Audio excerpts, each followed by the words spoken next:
사울이 겸손했을 때 하나님이 그를 이스라엘 초대 왕으로 세웠습니다. 그런데 사울이 처음 겸손을 잃어버리고 교만해졌을 때 하나님이 사울을 버리셨습니다. 사무엘은 사울에게 하나님을 거역하면 사울 왕가가 몰락할 거다라는 예언을 여러 차례 했습니다. 그런데 사울은 이 사무엘의 예언을 듣지 않았습니다. 그래서 결국 사무엘이 예언한 그대로 성취가 되었습니다. 6절에 보면 사울과 그의 세 아들과 무기든 자와 그의 모든 사람이 다 그날에 함께 죽었더라 그랬습니다. 그 당시 이스라엘은 블레셋의 공격을 받았습니다. 블레셋은 지중해 동쪽에 지금의 이스라엘 남쪽 가자 지구의 그 주변에 정착을 했습니다. 본래 이 블레셋이라는 나라는 영어로 팔레스타인입니다. 팔레스타인 얘기 자주 듣잖아요. 성경에 블레셋이 팔레스타인입니다. 영어 발음으로. 이 팔레스타인이라는 블레셋 나라는 본래 북쪽에서 내려온 해양민족이었습니다. 이 해양민족이 지중해 동쪽에 정착함으로 인해 가지고 갑자기 해양민족이 쳐들어와 가지고 그 역사가 몇백 년 동안 사라져 버렸어요. 모조리 그냥 싹 죽여버렸어요, 사람들을. 그래가지고 몇백 년 동안의 역사가 사라질 정도로 아주 강력한 민족이었습니다. 이 민족이 가자지구 그 지역에 5개의 도시국가를 형성했습니다. 이들은 막강한 군사력과 무기를 가지고 이스라엘을 계속해서 위협하고 있었습니다. 늘 언제나 호시탐탐 노리는 늑대와 같은 존재들이었습니다. 조금만 방심을 하면 쳐들어와서 사람들을 죽이고 재산을 약탈해 갔습니다. 이스라엘은 이 블레셋 때문에 늘 언제나 깨어 있어야만 했습니다. 그래서 이 블레셋은 이스라엘의 안전핀과 같은 역할을 했습니다. 이스라엘이 범죄하면 하나님이 이 블레셋을 통해서 이스라엘을 징벌하셨기 때문입니다. 이번 경우도 이스라엘이 범죄했기 때문에 블레셋의 공격을 받아서 나라가 위기를 겪게 되었습니다. 나라가 위기 가운데 있었는데도 사울왕은 다윗과 대적해서 싸우고 있었습니다. 사울과 다윗이 힘을 합쳐도 이 블레셋의 공격을 막아내기 어려운 상황이었는데 두 사람이 서로 싸우고 있었으니까 나라의 꼴이 어떻게 됐겠습니까? 좀 한심스럽죠? 이런 이스라엘의 나라의 모습이 오늘날 우리나라의 모습하고도 똑같습니다. 국민들은 힘들다고 아우성인데 정치 지도자들은 못 잡아먹어서 안달이에요. 이것이 바로 사탄이 제일 좋아하는 형국입니다. 사탄은 틈을 노리는 존재입니다. 둘 사이에 갈등이 벌어지면 그 사이에 틈이 생깁니다. 그 틈을 비집고 들어와서 공격하는 것이 바로 마귀입니다. 부부 사이에도 마찬가지입니다. 서로 싸우잖아요. 갈등을 빚잖아요. 그러면 그 사이에 틈이 생기는 겁니다. 그 틈을 비집고 공격하는 것이 마귀입니다. 이스라엘은 사울과 다윗이 서로 싸우는 그 틈을 보이고 말았습니다. 이때 사탄의 하수인 역할을 했던 블레셋이 이 틈을 비집고 들어와서 이스라엘을 공격했습니다. 이번 전쟁은 이스라엘이 블레셋을 공격한 전쟁이 아니었습니다. 블레셋이 선제 공격을 한 전쟁이었습니다. 왜 블레셋이 이와 같은 시점에서 이스라엘을 공격했습니까? 지금 상황에서 공격해서 싸우면 이길 수 있다고 판단했기 때문입니다. 지금 이스라엘은 4분 5열이 되어서 힘을 제대로 쓸 수가 없는 상태였습니다. 블레셋은 이 기회를 놓치지 않았습니다. 하나가 되지 못한 이스라엘은 힘을 제대로 발휘할 수가 없었습니다. 블레셋의 공격을 막아낼 힘이 없었습니다. 그 전쟁의 결과로 거의 참패하다시피 큰 패배를 경험했습니다. 이스라엘은 사울 한 사람 때문에, 사울의 개인적인 살인 사욕 때문에 나라의 위기를 맞았습니다. 이스라엘 나라의 위기는 사울 왕가의 몰락에서 비롯되었습니다. 정치 지도자 한 사람이 나라의 운명을 좌우하는 경우가 많습니다. 우리나라도 그렇잖아요.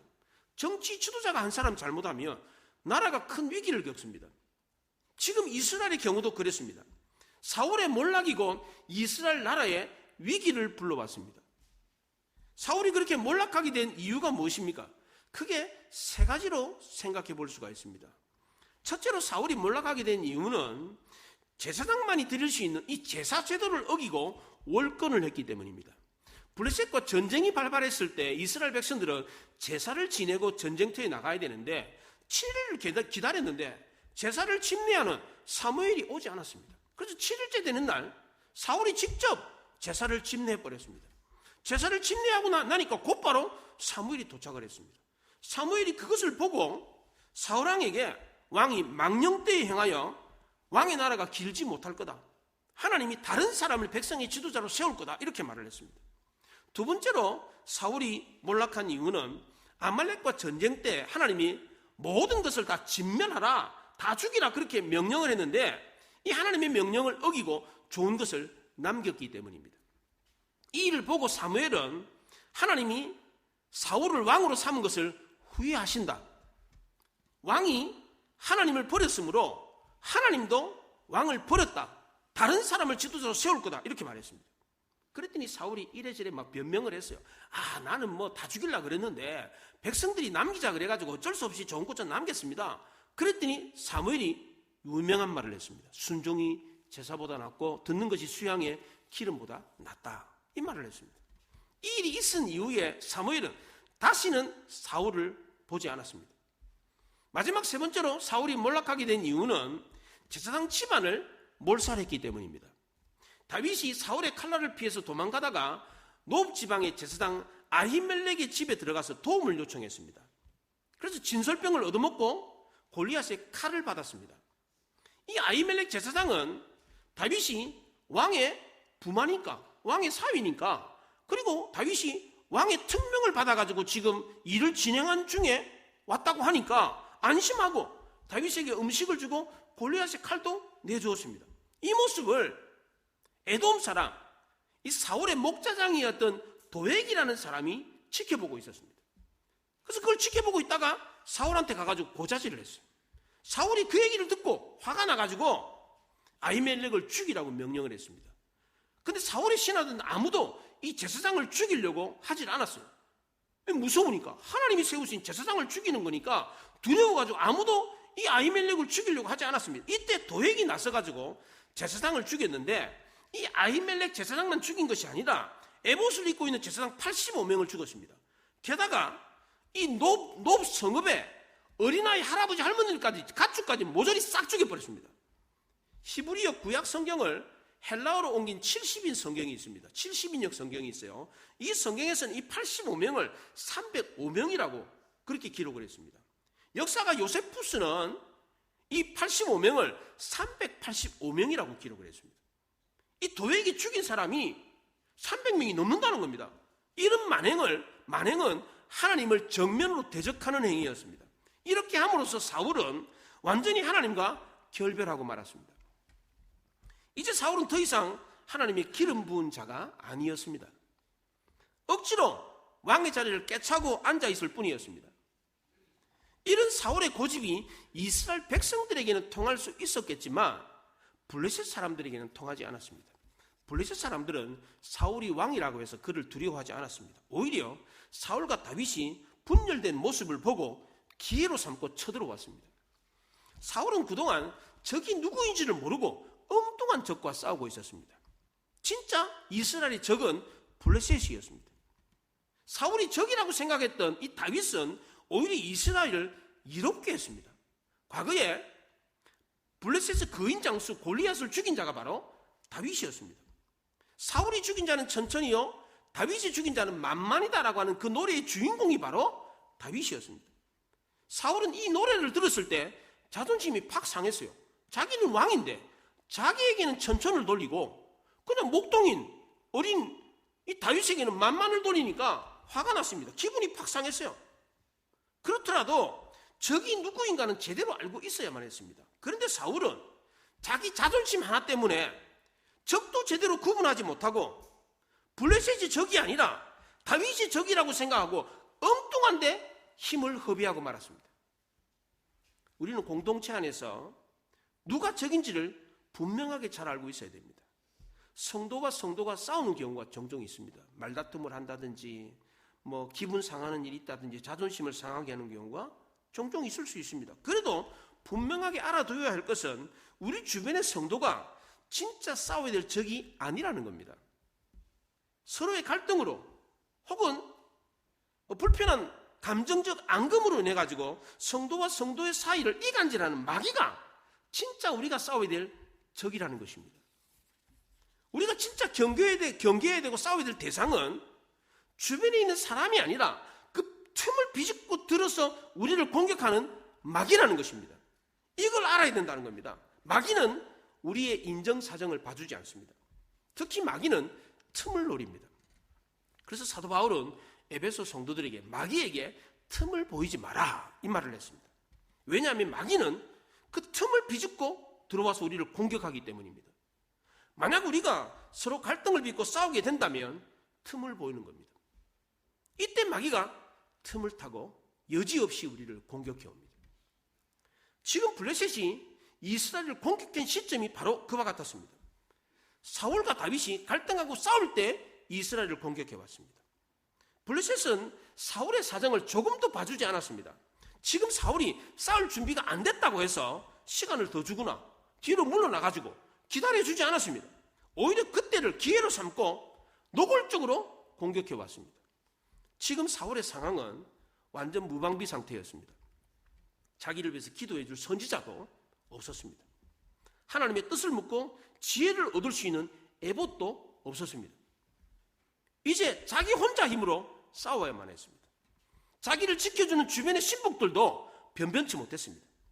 돈을 주고 고용한 용병들이었기 때문에 싸우다가 목숨이 위태롭다 그러면 그냥 걸어만 나살려라 도망갈 사람들이었습니다.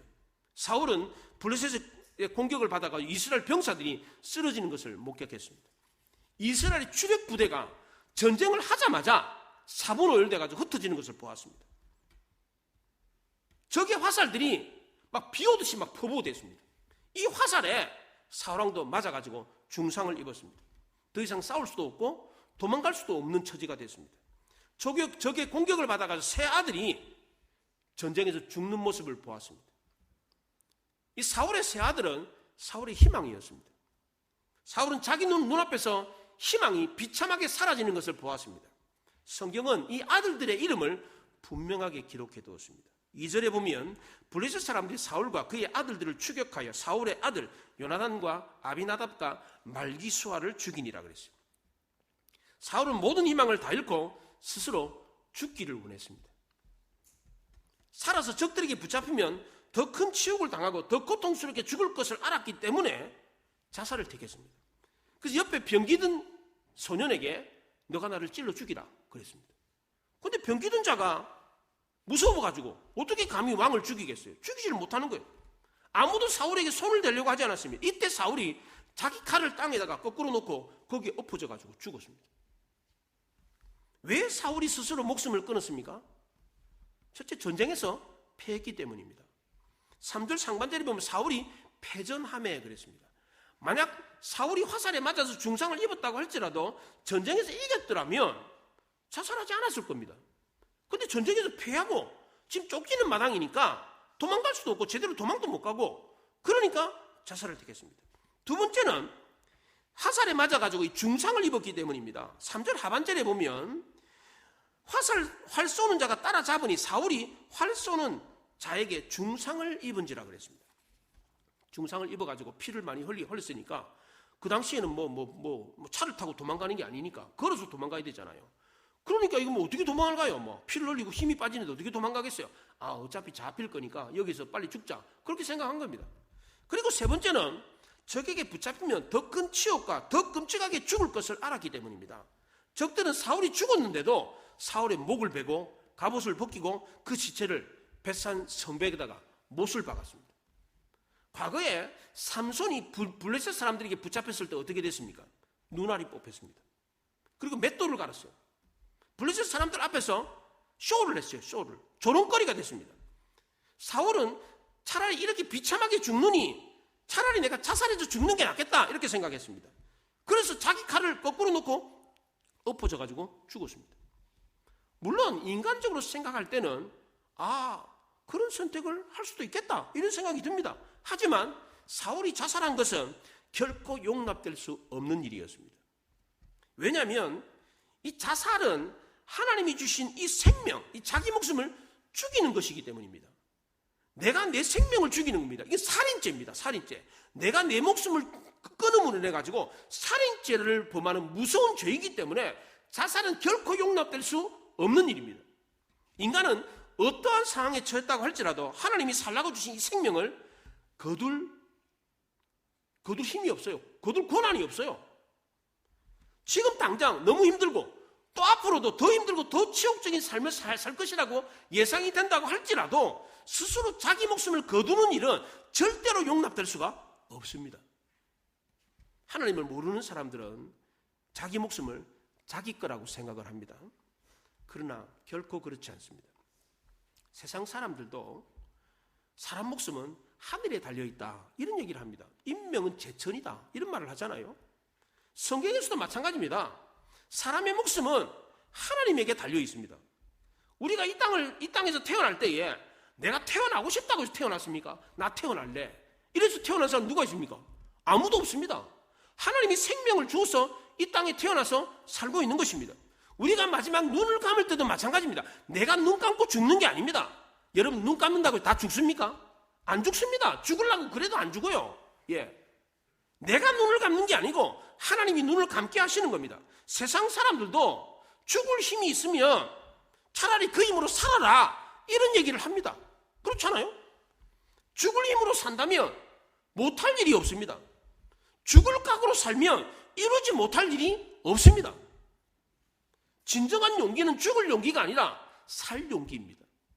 죽는 것은 너무나도 쉽습니다. 죽음을 향해서 한 발짝만 내디면 죽습니다. 높은 빌딩에 올라가가지고 낭떠러지게 가가지고 한 발짝만 내디디면 그냥 죽습니다. 그렇잖아요? 그러나 사는 것은 그렇지가 않습니다. 수많은 걸음을 걸어야 합니다. 한 번의 결단이 아니라 수많은 결단을 계속해서 해야 됩니다. 그렇기 때문에 죽는 것보다 사는 것이 더 힘든 것입니다. 죽을 것을 생각하는 것이 비장한 것이 아니라 살 것을 생각하는 것이 더 비장한 것입니다. 삶과 죽음의 문턱에서 죽음을 택하는 사람은 비겁한 사람입니다. 진정으로 용기 있는 사람은 죽음이 아니라 삶을 택해야 합니다. 사울은 진정으로 용기 있는 사람이 아니었습니다. 비겁하게 죽을 것이, 비참하게 죽을 것이 겁이 나가지고 스스로 자기 목숨을 끊어버렸습니다. 더 고통스럽게 죽을 것이 겁이 나서 자살을 택했습니다. 사울이 용감했기 때문에 그렇게 자살을 한 게 아닙니다. 사울은 마지막까지도 비겁장이었습니다. 정말 죽을 용기가 있었더라면 마지막까지 살아있어야 했습니다. 비록 적들에게 붙잡혀서 더 치욕적으로 더 고통스럽게 죽는다고 할지라도 사울은 마지막까지 살아있어야 했습니다. 만약 사울이 그 가운데서도 마지막까지 살아있었더라면 그에게는 새로운 가능성이 있었을 겁니다.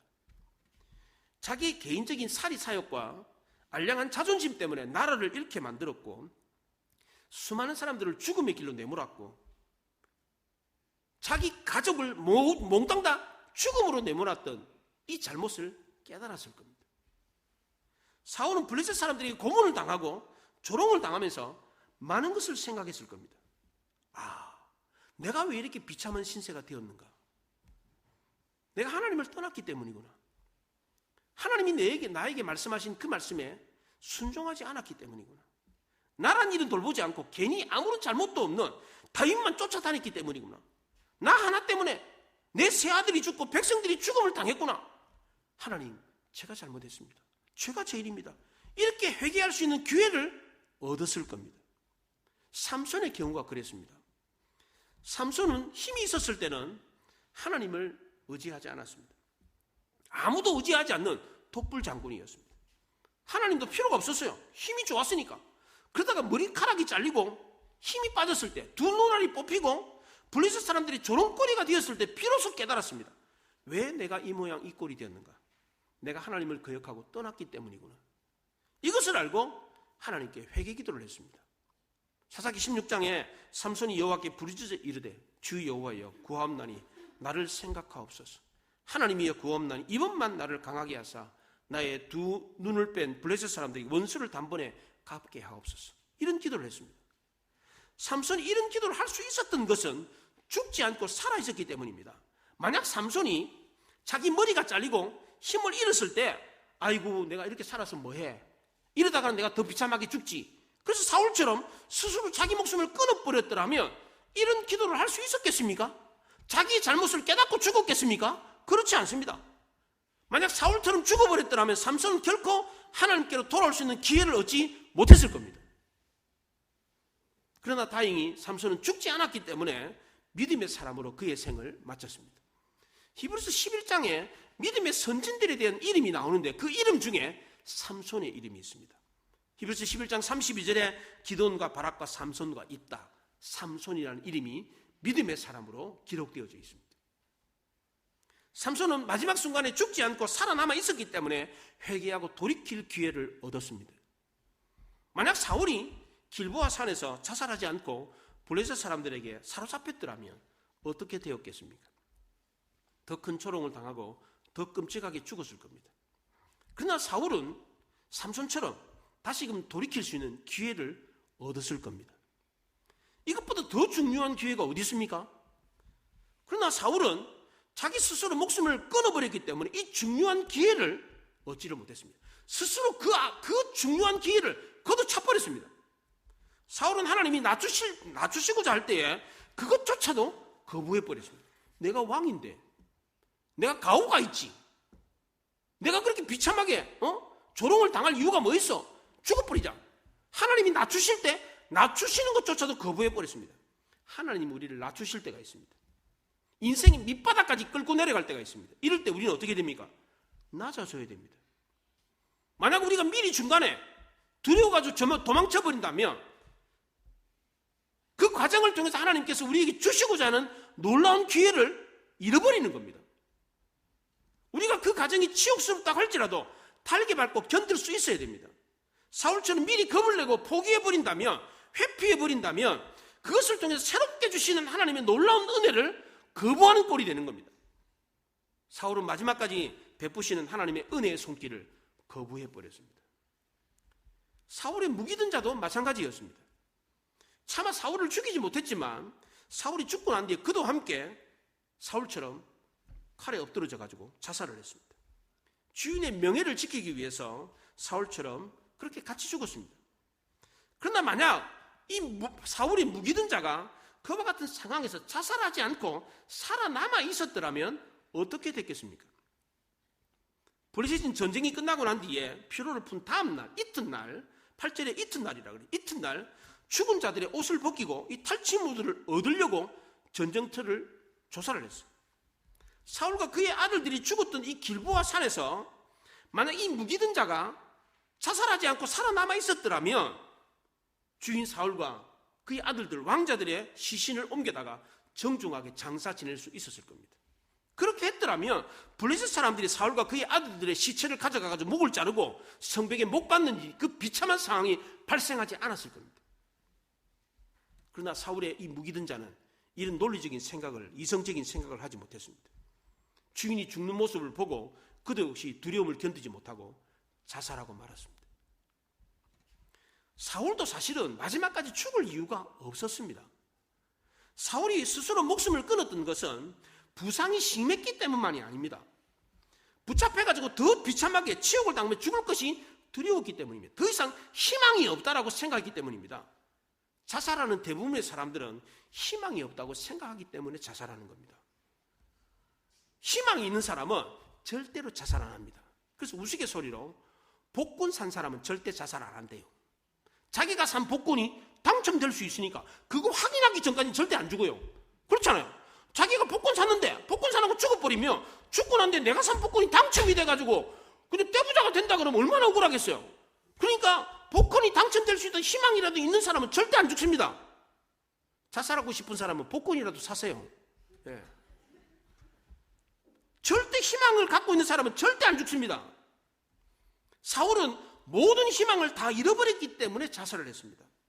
전쟁에도 패했죠. 아들들도 다 죽었죠. 자기도 중상을 입었죠. 이제 더 이상 희망이 없다라고 생각을 했습니다. 그러나 하나님은 그 순간까지도 이 사울에 대한 희망을 버리지 않았습니다. 하나님은 마지막까지도 사울에게 돌이킬 수 있는 기회를 주셨습니다. 하나님은 마지막 순간까지도 사울에게 베풀었던 은혜를 거두지 않았습니다.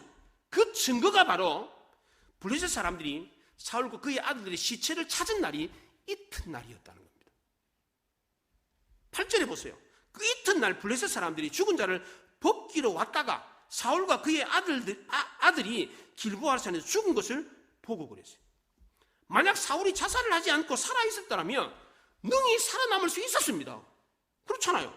그런데도 사울과 그의 무기든 자는 안타깝게도 스스로 목숨을 끊어버렸어요. 마지막까지도 하나님은 사울을 숨겨줬습니다. 이튿날이 되도록, 하루가 지나도록 블레셋 사람들이 사울을 발견하지 못하게 했습니다. 하나님이 마지막까지도, 그 위급한 순간에도, 죽으려고 하는 그 순간까지도 하나님은 은혜를 거두지 않았습니다. 그런데 그것을 모르고 그냥 자살해버렸어요. 전에 신문에, 몇 년 전에 신문에 그런 신문 기사가 실린 걸 제가 봤어요. 서울대학교 약대에 지원했던 여학생이 떨어졌어요. 그래서 자살을 해버렸어요. 자살을 했는데 학교에서 연락이 왔어요. 붙었다고. 이미 죽었는데 뭐. 그게 신문에 났어요. 신문에. 서울대 약대 지원한 여학생이 떨어졌다는 얘기도 그냥 죽어버렸다니까요. 근데 나중에 이렇게 왜 합격 안 해도 더 좋은 데 가잖아요.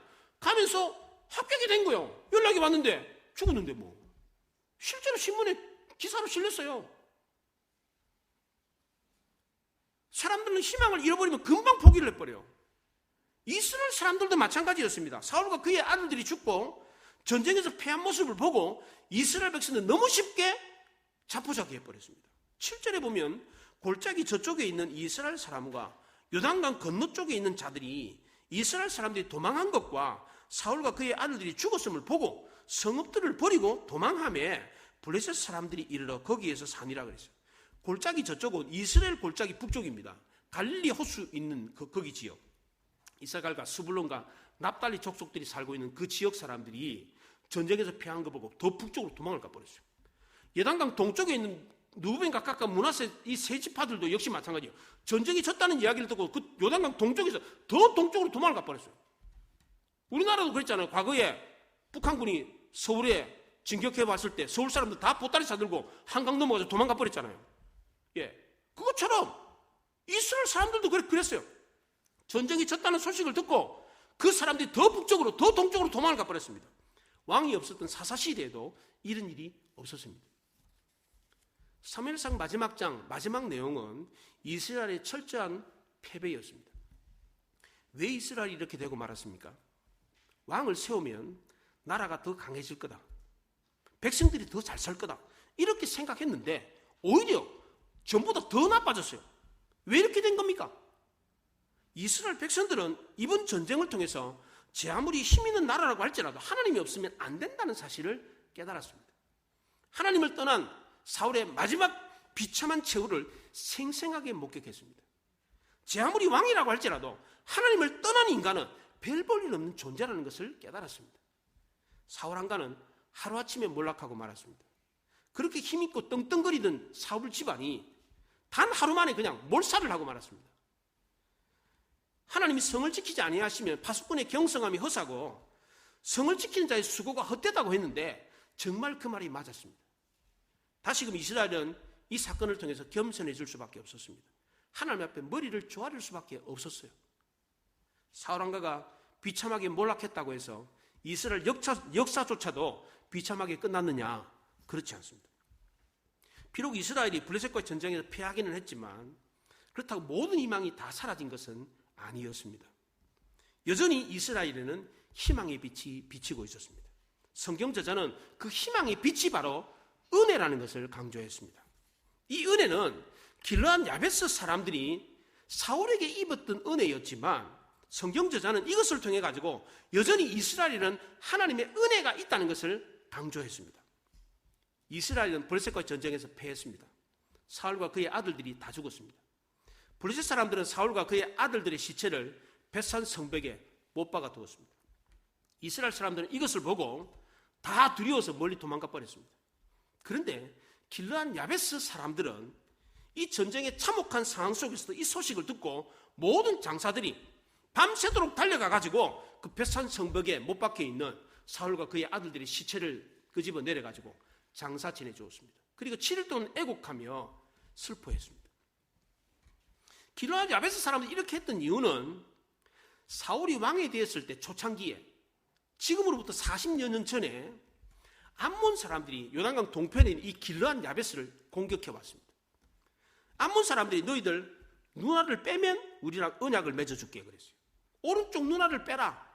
그럼 내가 언약 맺어줄게 그랬어요. 오른쪽 누나를 빼고 어떻게 삽니까? 그러니까 이때 길르앗 야베스 사람들이 요단강 동편에 있는 이 사람들이 사울에게 도움을 요청했습니다. 그랬더니 사울이 군사를 일으켜가지고 이 암몬의 공격을 막아주었습니다. 길르앗 야베스 사람들은 이 40년 전에 사울에게 입었던 이 은혜를 갚기 위해서 밤새도록 달려와가지고 벳산 성벽에 못 박혀있는 그 시체를 내려가지고 장사 지내주었습니다. 성경 저자는 사울 왕가의 비참한 몰락 중에도 하나님의 은혜가 있었다는 것을 강조했습니다. 새롭게 시작하는 사무엘하 1장에서도 역시 마찬가지였습니다. 다윗이 사울과 그의 아들들이 죽었다는 소식을 듣고 슬퍼하며 애가를 불러서 표현을 했습니다. 사울이 죽고 그의 아들들이 다 죽었을 때 전쟁터에서 아말렉 청년이 이 사울왕의 왕관과 그의 팔찌를 가져와가지고 다윗에게 가져와가지고 내가 당신의 적 사울을 죽였습니다. 그 상을 받을 줄 알고 갖고 왔어요. 이랬을 때 다윗이 그에게 그 청년에게 상을 준 게 아니고 자기 옷을 찢으면서 슬퍼하면서 저 청년을 죽이라고 명령했습니다. 다윗이 이렇게 했던 이유가 뭡니까? 친구 요나단에게 은혜를 입었던 것을 기억했기 때문입니다. 하나님의 은혜를 기억한 사람과 은혜를 기억하지 않은 사람의 인생을 비교를 했습니다. 사울은 마지막까지도 하나님의 은혜가 있다는 사실을 알지 못하고 자살해버렸습니다. 그러나 길르앗 야베스 사람들은 은혜를 기억하고 그 은혜를 갚았습니다. 사무엘 상하라고 하는 이 책은 별개의 두 개의 책이 아닙니다. 우리 성경에는 사무엘 상, 사무엘 하 이렇게 나누어져 있지만 본래는 사무엘 상하가 한 권으로 묶여져 있는 책입니다. 이 사무엘 상은 은혜를 갚는 길르앗 야베스 주민들의 이야기를 마지막으로 기록함으로 통해 가지고 자연스럽게 그 은혜를 갚는 다윗의 역사를 시작하는 이 사무엘 하로 이어집니다. 그러니까 사무엘 상과 사무엘 하는 은혜라고 하는 이 다리를 통해 가지고 서로 이어지고 있습니다. 사무엘 상의 마지막에 길르앗 야베스 사람들이 사울에게 입었던 은혜를 갚는 내용을 기록하고, 그리고 다윗이 사무엘 하 1장에서 요나단에게 받았던 그 은혜를 생각해서 애가를 불러서 그 슬픔을, 그 죽음을 애도했던 내용으로, 은혜를 기억하고 애도했던 내용으로 서로 이어지고 있습니다.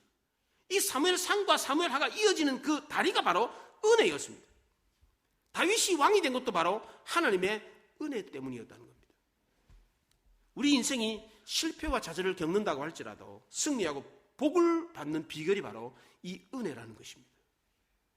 하나님은 실패와 좌절 중에도 은혜를 거두시지 않습니다. 우리가 하나님을 배반하고 거역해서 실패한 인생을 산다고 할지라도 하나님은 마지막까지도 우리에게 은혜를 끊지 않으십니다. 그 예가 예수님이 최후의 만찬 자리에서 가룟 유다를 끝까지 사랑한 것이었습니다.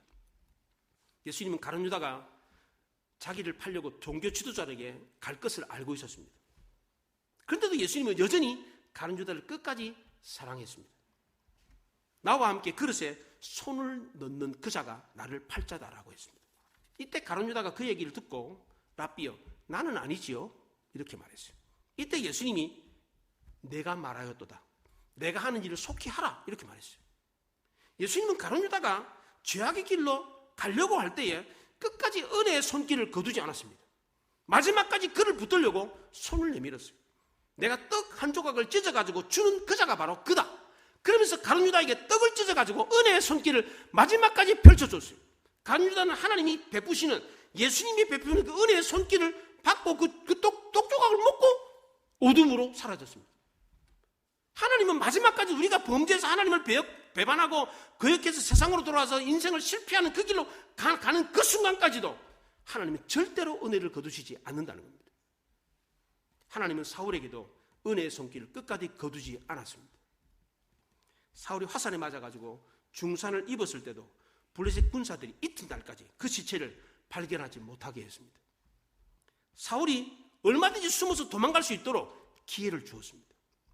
설사 사울이 자살하지 않고 살아있어가지고 블레셋 사람들에게 붙잡혀서 고문을 당하고 치욕을 당한다고 할지라도 그에게 회개하고 돌이킬 수 있는 기회를 주려고 하십니다.